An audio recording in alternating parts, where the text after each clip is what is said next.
안녕하십니까. 저는 서울 아산병원 심장내과 김주현이라고 합니다. 오늘은 관상동맥 질환의 이해와 예방이라는 주제로 또 특히 환자분들이 궁금해하시는 내용을 중심으로 한번 설명드려 보도록 하겠습니다. 관상동맥 질환에 대한 내용을 살펴보기 전에 이제 우리나라의 사망 원인, 가장 흔한 사망 원인은 암입니다. 하지만 두 번째로 많은 것은 보시는 것처럼 이제 심장 질환인 것을 아실 수 있는데요.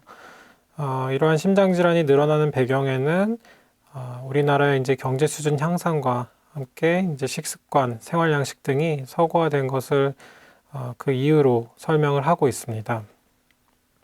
따라서 이러한 심장 질환에 대한 조기 진단과 예방이 중요하다고 할 수 있습니다. 특히나 이제 그래프에서 보시는 것처럼 65세 이상의 노인 인구가 급격하게 증가하고 있습니다. 노인 인구가 증가하면서 당뇨병이나 고지혈증, 이런 만성질환의 유병률이 같이 증가하고 있고, 이와 더불어서 이제 심혈관계 질환도 계속해서 늘어나는 것을 알 수가 있습니다. 이제 심장내과 진료실을 찾아오시는 대부분의 환자분들 같은 경우는 제일 크게는 심장병이 걱정돼서 오시는 분들이 많습니다. 그래서 특히나 요즘에는 인터넷이나 유튜브 이런 것들을 통해서 접하는 정보가 많고 또 그 중에는 잘못된 정보도 많기 때문에 그런 것들로 인해서 오해와 그리고 걱정을 하시고 이제 진료실을 찾아오시는 분들이 많습니다. 많은 사람들이 생각하는 것과 다르게 이제 심장이 안 좋아서 심장에 어떤 심각한 병이 있으면 나타나는 증상은 다음과 같이 크게 네 가지로 말씀드릴 수 있습니다.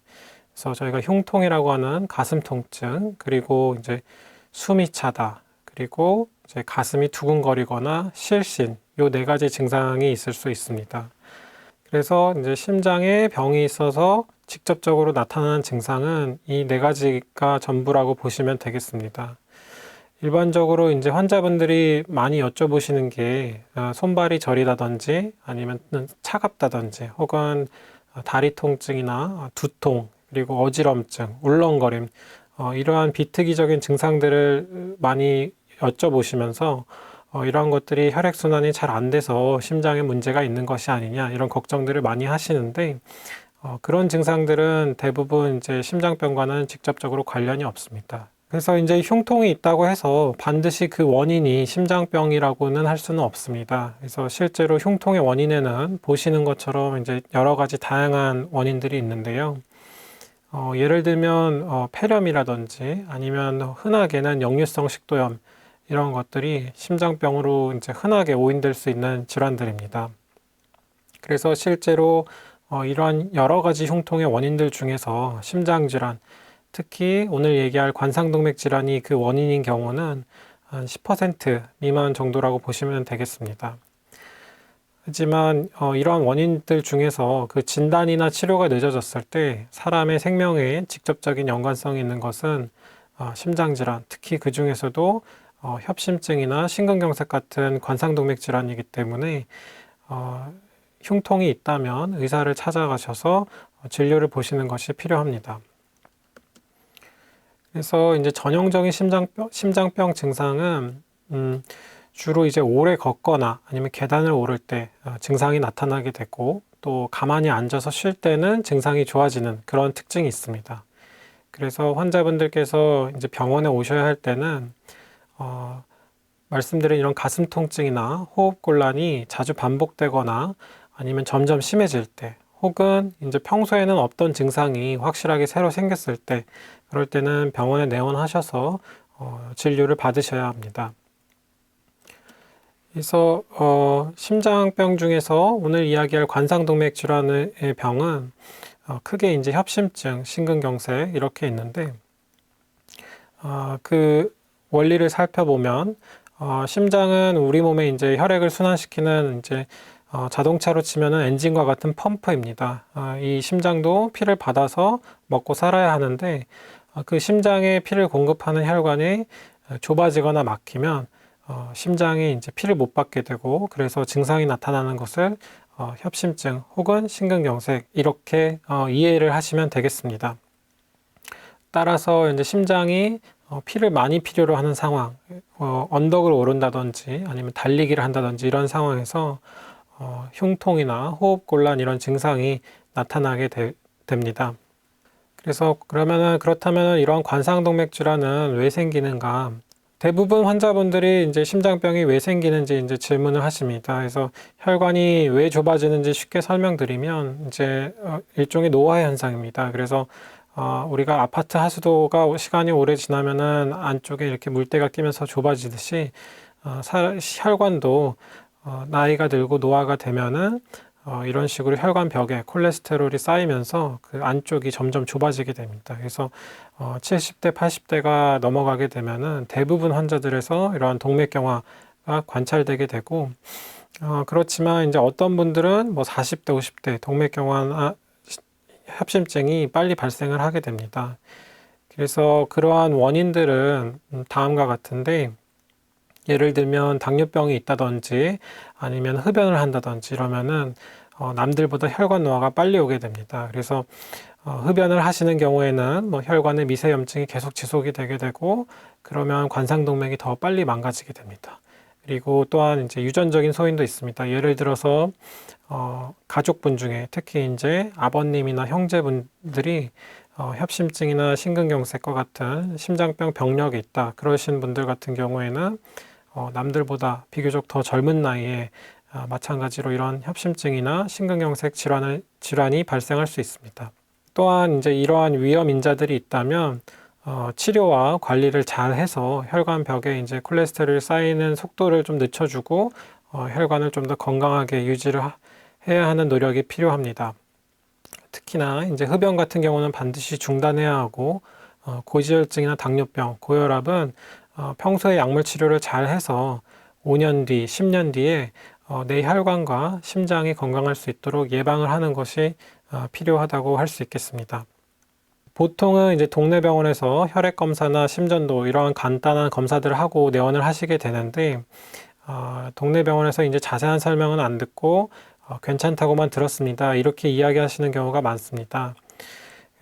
그리고 나서 이제 검사 결과가 괜찮은데 혹시 모르니 큰 병원에 가보십시오. 이렇게 해서 이제 저를 찾아오시는 분들이 많은데 이러한 심전도와 혈액 검사 같은 일반적인 검사들은 흉통으로 호소하시는 환자분들이 지금 당장 대학병원 응급실에 가셔야 할지 아니면 좀 기다렸다가 외래 진료를 봐도 되는지 그 정도를 판가름하는 검사라고 이해를 하시면 되겠습니다. 따라서 이제 이러한 검사에서 얻을 수 있는 정보는 그렇게 많지 않기 때문에 이제 큰 병원에 내원을 하시게 되면은 저희가 이제 필요한 다른 검사들을 시행을 하게 됩니다. 예를 들면 이러한 달리기 운동부하 검사라든지 심장 CT를 촬영을 하게 되는데 이러한 것들은 이제 협심증이 있는지 여부를 좀 더 자세하게 조사하기 위한 검사라고 할 수 있습니다. 운동부하 같은 경우에는 심장이 빨리 뛰는 상황에서 심장의 기능을 평가하는 검사이고 관상동맥 CT 같은 경우에는 실제 혈관의 구조를 들여다보고 좁아지거나 막힌 부분이 있는지 살펴보는 검사입니다. 그래서 요즘에는 검사가 매우 정확해져서 많은 정보를 줄 수 있지만 실제로 이제 뛰고 있는 심장을 여러 장의 사진을 찍어서 이제 정지된 컴퓨터 이미지로 이제 재구성하는 것이기 때문에 일부에서는 평가에 제한이 있고 어떤 관상동맥 질환에 대한 확진 검사는 아닙니다.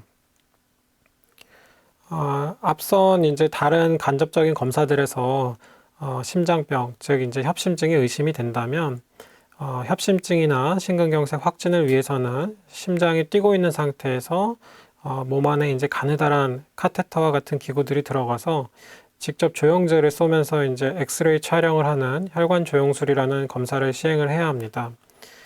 그래서 이 검사 자체는 침습적인 검사가 되겠고 이러한 확진 검사를 위해서는 반나절 정도 입원이 필요합니다. 그래서 지금 보고 계시는 것은 이제 정상 관상동맥 혈관인데요. 혈관이 이제 매끈하고 깨끗한 것을 확인하실 수가 있습니다.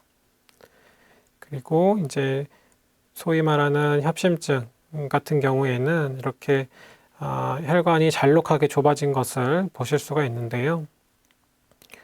원래는 저 가운데 부분이 좀 더 통통하게 혈관 안쪽이 잘 유지가 돼야 되는데 혈관 벽에 쌓여 있는 콜레스테롤 때문에 좁아진 것을 알 수가 있습니다. 그래서 이렇게 이제 관상동맥 조영술을 통해서 협심증을 이제 확인을 하게 되면은 심하지 않은 환자들은 사실 대부분 약물 치료를 하게 됩니다. 하지만 이제 방금 전에 보셨던 환자분처럼 협착이 심한 분들, 그러니까 소위 말하는 70% 이상의 협착이 있다면 심장에 이제 스텐트를 시행하거나 아니면은 협착이 너무 심할 경우에는 스텐트 시술이 어려울 수도 있습니다. 그럴 때는 이제 관상동맥 우회 수술이라는 심장 수술이 필요하게 됩니다. 하지만 이제 중요한 것은 이러한 시술이나 수술을 하지 않더라도 협심증이 있으면 당연히 약물 치료를 해야 되고, 또 시술이나 수술을 하게 된다면 더더욱 이제 약을 빼먹지 않고 잘 드셔야 됩니다. 그래서 보통은 이제 심근경색 환자분들이 치료가 끝나고 퇴원하시기 전에 이제 여쭤보시는 게 무엇을 잘 지켜야 합니까? 이렇게 여쭤보시는데 두 가지를 말씀드립니다. 담배를 피고 계시다면 담배를 꼭 끊어야 되고, 그 다음에 약을 잘 드셔야 됩니다. 이렇게 설명을 드립니다. 생각보다 많은 환자분들이 이제 본인의 병을 가볍게 생각하시는 경우도 많고 약을 잘 챙겨 드시지 않습니다. 또한 이제 시술이 끝나면 시술을 했으니까 나는 이제 다 나았기 때문에 약을 먹을 필요가 없다, 이렇게 오해를 하시는 분들도 있는데 결코 그렇지가 않습니다. 그래서 심장 시술이나 수술 후에는 상태가 더 나빠지지 않도록 약을 빼먹지 않고 잘 복용하는 것이 반드시 필요합니다. 이제 다음으로는 외래에서 환자분들이 질문하시는 것들을 설명드리도록 하겠습니다.